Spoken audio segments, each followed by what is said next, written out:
A paz do Senhor, seja bem-vindo, seja bem-vinda ao canal do professor Álvaro Bruno para mais uma videoaula da Escola Bíblica Dominical da nossa querida CPAD, Casa Publicadora das Assembleias de Deus. Hoje a aula número 8, nós estamos na lição de adultos, segundo trimestre de 2022, falando sobre os valores do reino de Deus. Hoje é a lição 8, 22 de maio de 2022. Mas antes de darmos prosseguimento, deixa aqui embaixo o seu gostei, se inscreva no canal, compartilhe essa videoaula com o maior número de pessoas para que elas também sejam abençoadas por Deus e deixe aqui embaixo também os seus comentários. Eles são muito válidos, são gratificantes e alegram muito o nosso coração.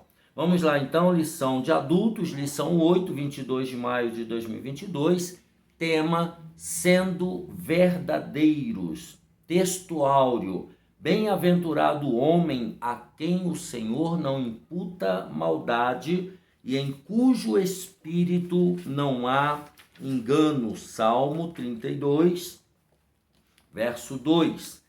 Verdade prática, Jesus chamou de hipócritas as pessoas que praticam boas ações não por compaixão ou outros bons motivos, mas para obter glória diante dos homens. A leitura bíblica em classe se encontra em Mateus, capítulo 6, do verso 1 ao 4. Guardai-vos de fazer a vossa esmola diante dos homens, para serdes vistos por eles. Aliás, não tereis galardão junto de vosso Pai que está nos céus. Quando, pois, deres esmola, não faças tocar trombeta diante de ti, como fazem os hipócritas nas sinagogas e nas ruas, para serem glorificados pelos homens. Em verdade vos digo que já receberam o seu galardão. Mas tu, quando deres esmola, não saiba a tua mão esquerda o que faz a tua direita, para que a tua esmola seja dada ocultamente, e seu Pai, que vê em secreto, te recompensará publicamente.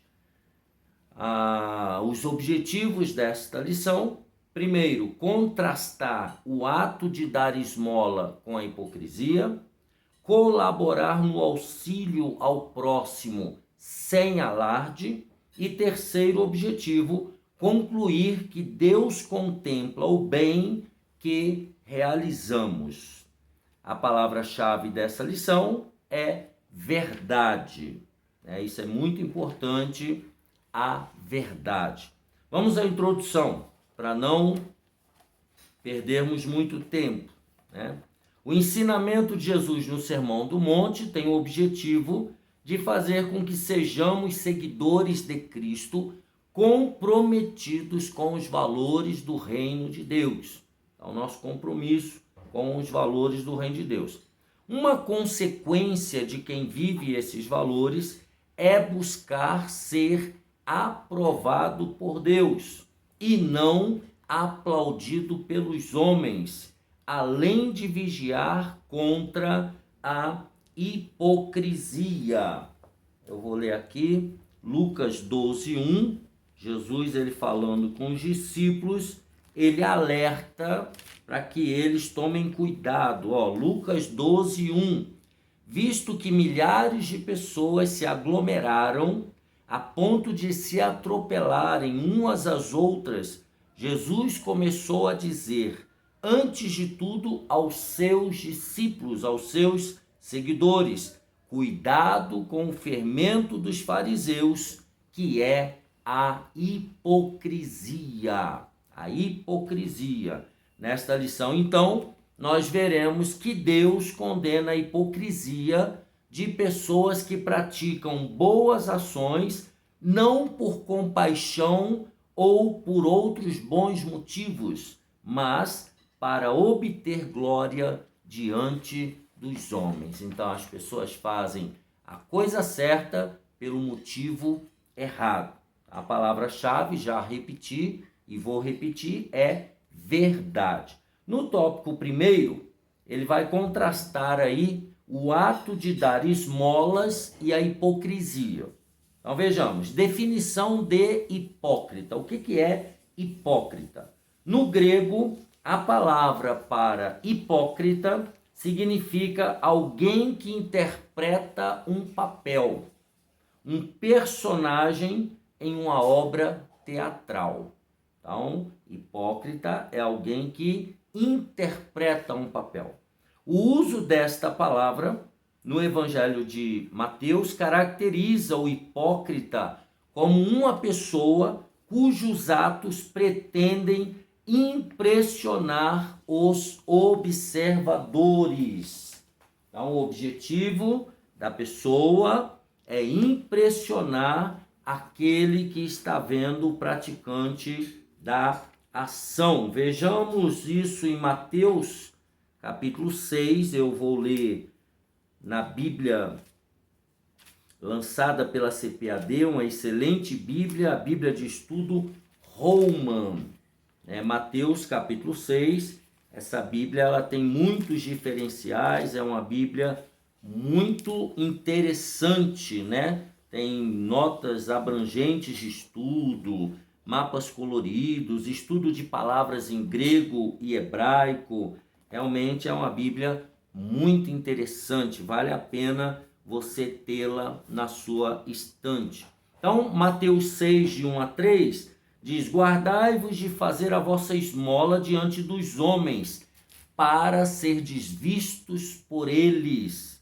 Aliás, não tereis galardão junto de vosso Pai que está nos céus. No versículo 16 a 18, ele diz o seguinte: e quando jejuardes, não vos mostreis contristados como os hipócritas, porque desfiguram o rosto, para que aos homens pareça que jejuam. Em verdade vos digo que já receberam o seu galardão. Então aqui ele está falando de atos e disciplinas espirituais válidos, precisam ser praticados, porém com a intenção correta. Então ele diz, estamos ainda na definição de hipócrita. O foco está nos enfeites e não nas questões centrais da fé, como vimos agora, esmola, jejum, e cuja conversa espiritual esconde motivos corruptos. Há motivos que não são agradáveis a Deus, não são motivos justos, nobres. Então, em Mateus 6, o hipócrita está em contraste com a pessoa de fé, cujo relacionamento com Deus ele é secreto. Ele colocou a palavra secreto entre aspas para indicar, que aquilo que a pessoa faz ela não mostra para ninguém, é só para Deus, porque é um relacionamento pessoal com Deus. E o grande desejo então do hipócrita é sempre o de aparecer exteriormente, aparecer para as pessoas ao seu redor. Mas o problema é que o lado interno, o lado de dentro da pessoa, sua verdadeira natureza não é revelado. Tá? Então, esse lado interno, é uma negritude. Ninguém sabe o que há no íntimo do ser humano. Somente Cristo que conhece a natureza humana. Então vamos ver isso em João 2,25. Continuo com a Bíblia Roma. Você pegue a sua aí, pode pegar de estudo pentecostal também, que é uma excelente Bíblia, maravilhosa Bíblia. João 2,25. Eu leio na Roma e você leia na sua aí, que você tiver. Diz aí: e não necessitava de que alguém testificasse do homem, porque ele bem sabia o que havia no homem. Então Jesus, assim como o Pai e o Espírito Santo, eles conhecem o que há no meu interior e no seu interior. Então a ele nós não temos como enganar, por mais que a gente quisesse. Então o cristão que deseja vencer a hipocrisia tem de ter o seu coração preenchido pelo amor de Cristo, pela presença do Pai, do Filho e do Espírito Santo. Com esse amor real no coração, não há como o cristão praticar uma coisa e interiormente ser de outra forma. Vamos ver Mateus 5, 48. Então, o que ele está dizendo é que quando nós andamos com Deus, quando nós deixamos o Pai, o Filho e o Espírito Santo preencher o nosso interior, então não há como nós vivermos em hipocrisia, não há como nós vivemos em falsidade, fingimento. Por quê? Porque o amor de Deus nos constrange a sermos sinceros. Mateus 5,48, sede vós, pois, perfeitos, como é perfeito o vosso Pai que está nos céus. Então nós estaremos sempre em busca de nos parecermos com o nosso Deus. Número 2, a justiça pessoal. Por intermédio da justiça pessoal, a própria justiça própria, os discípulos de Jesus deveriam viver diferentemente dos fariseus daquela época, os quais projetavam em suas práticas religiosas mostrar ao público sua grande espiritualidade. Então, o objetivo das pessoas naquela época, os hipócritas, os fariseus, os escribas, era aparecer, era mostrar uma coisa que, na verdade, eles não eram, uma espiritualidade que eles não tinham. Então, foi nesse particular que Jesus disse: guardai-vos, a leitura bíblica em classe, de fazer a vossa esmola diante dos homens, para ser vistos por eles. Aliás, não tereis galardão junto de vosso Pai que está nos céus. Mateus 6:1, da leitura bíblica em classe. Então, essa justiça pessoal, essa prática para aparecer aos olhos do meu próximo.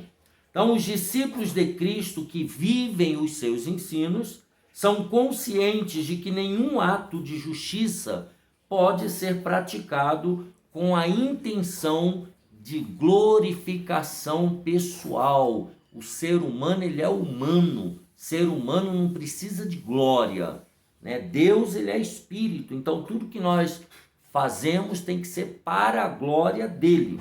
Então, tudo que fizermos deve ser para a glória de Deus. Eu gostaria que você abrisse aí em 1 Coríntios 10:31.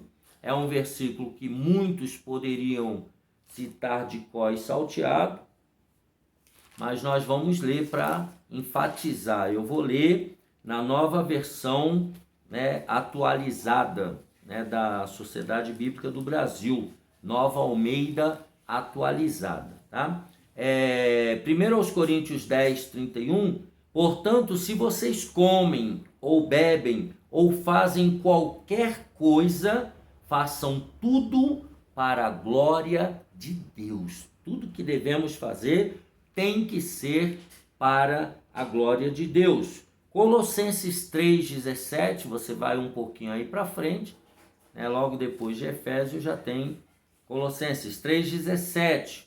E tudo o que fizerem, seja em palavra, seja em ação, façam em nome do Senhor Jesus, dando por ele graças a Deus Pai. E 1 Pedro 4:11, você vai um pouquinho, acha Hebreus, logo depois de Hebreus tem Tiago, e aí em si vem 1 Pedro. Aí você vai no capítulo 4, versículo 11, está escrito assim: se alguém fala, fale de acordo com os oráculos de Deus. Se alguém serve, faça-o na força que Deus lhe dá, para que em todas as coisas Deus seja glorificado por meio de Jesus Cristo, a quem pertence a glória e o domínio para todo sempre. Amém. Então veja que tudo é para a glória de Deus, do Pai, do Filho e do Espírito Santo. Então, tomemos o cuidado, todo cuidado, pois a tentação de exibir a justiça pessoal poderá surgir em nossos atos piedosos de oração, de jejum e de oferta. Então, esses atos piedosos, a oração, o jejum, a oferta, eles devem ser feitos em secreto. Somente Deus deve ter acesso a eles e somente Deus deve ser glorificado por quem os pratica e por quem os vê praticando. Número 3, as 3 práticas da ética cristã.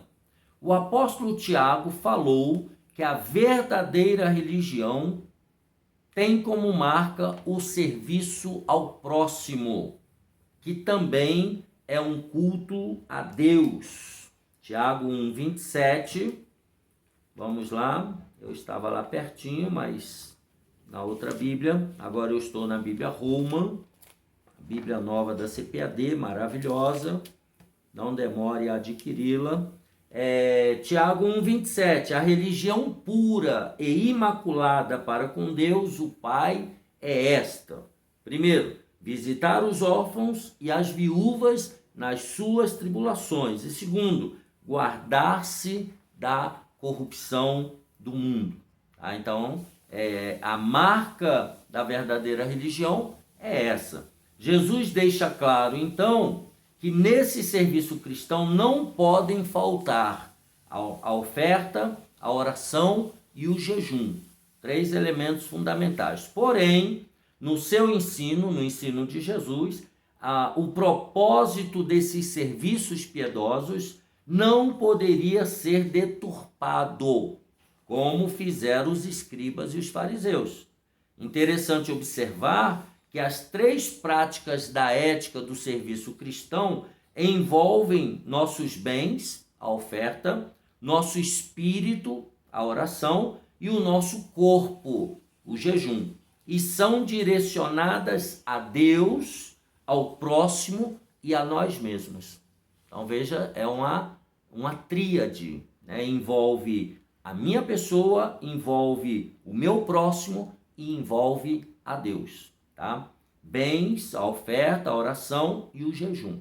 Tá? A oração, o jejum e a oferta são atos piedosos que, quando praticados com sinceridade e verdade, têm o reconhecimento do Senhor, nosso Deus.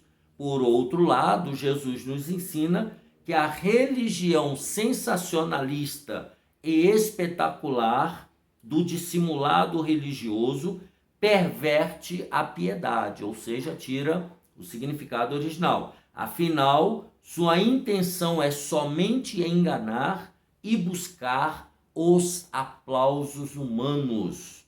Tal procedimento jamais é adotado por um seguidor de Jesus, pois sabe que a prática de atos justos é somente com a finalidade de glorificar a Deus. Então veja, a oração, jejum, oferta, todos atos piedosos, todos atos que agradam a Deus, mas se feitos de maneira a buscar reconhecimento para si, eles perdem o seu sentido principal, que é glorificar ao nosso Deus. Então, o tópico 2, auxiliando o próximo sem alarde. Qual é a motivação do teu coração? Isso aqui é uma pergunta retórica. A prática da generosidade para com alguém é bíblica e há muito tempo estava presente na lei de Deus. Então, desde sempre, os seres humanos são incentivados, né, a ser generosos com o próximo. Como também, isso além no Antigo Testamento, no Novo Testamento também.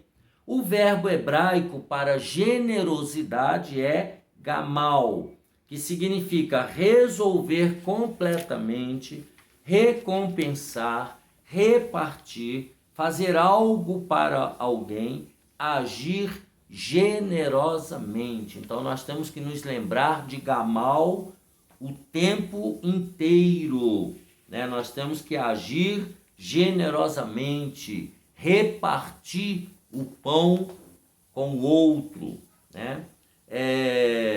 Teologicamente, a generosidade expressa gratidão por um benefício recebido. Ou seja, nós recebemos de Deus e distribuímos ao nosso próximo. É preciso, porém, entender que às vezes, aparentemente, uma pessoa pode demonstrar um ato de generosidade com motivos errados, pois a mão pode dar uma oferta, um presente, mas a motivação oculta do coração pode ser outra. Então, a pessoa está fazendo uma prática boa, visível, mas no coração a intenção é outra.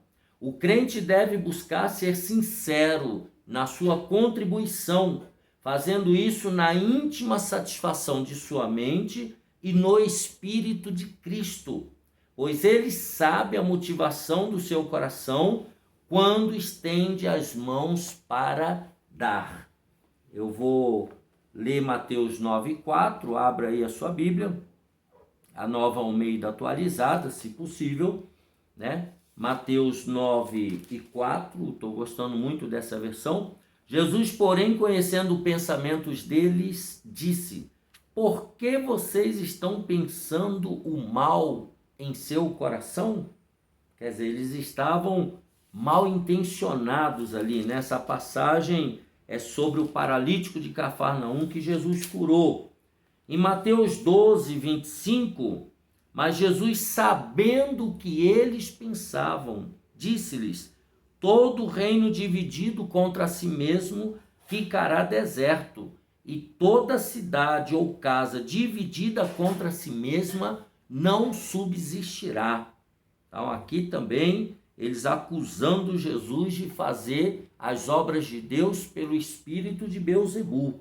Olha que coisa horrorosa, maquiavélica, esse coração dos escribas e fariseus que estavam buscando uma ocasião para matar Jesus, né? Mateus 22:18 diz assim: mas Jesus, percebendo a maldade deles, respondeu: hipócritas, por que vocês estão me pondo à prova?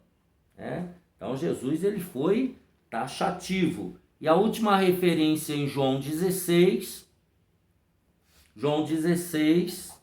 e o versículo 19, diz assim: Jesus, percebendo que queriam lhe fazer perguntas, disse: vocês estão discutindo a respeito disto que eu acabo de falar. Um pouco e vocês não me verão mais, e outra vez um pouco me verão de novo. E aí, quer dizer, Jesus ele sabe de tudo. Deus ele conhece o nosso pensamento, o nosso sentimento, as nossas intenções. Então, quer um conselho de amigo? Decida ser sincero, pelo menos com Deus, não seja hipócrita. Talvez com o próximo a gente até consiga disfarçar, mas com Deus não tem como a gente se enganar. Deus ele vê tudo, ele sabe de tudo. Vamos ao subtópico 2. O que buscamos quando auxiliamos o próximo? Então, a primeira pergunta é: qual é a motivação do teu coração? A segunda pergunta é: o que buscamos quando auxiliamos o próximo? O discípulo de Cristo não busca se promover quando se dispõe a ser generoso para com o próximo. Não tem interesse em chamar a atenção de ninguém. Esse é o verdadeiro discípulo de Jesus. Todavia, a sua beneficência e generosidade são atos piedosos praticados como partes essenciais da religião pura para com Deus, que é cuidar dos órfãos e das viúvas e guardar-se da corrupção do mundo, conforme nós já lemos Tiago 1:27, tá? Tomando Cristo como o exemplo maior, o qual andou por todas as partes fazendo o bem. Então, o nosso modelo é Jesus de Nazaré. Olhe para Jesus, veja o que ele fez e o imite. Agir dessa maneira é sinal de que realmente o Evangelho de Cristo tem influência em sua vida. Mas Jesus adverte a respeito de qualquer um que haja em busca de receber os louvores dos outros ou transforme os atos piedosos em atos profanos, ou seja, para autoglorificação.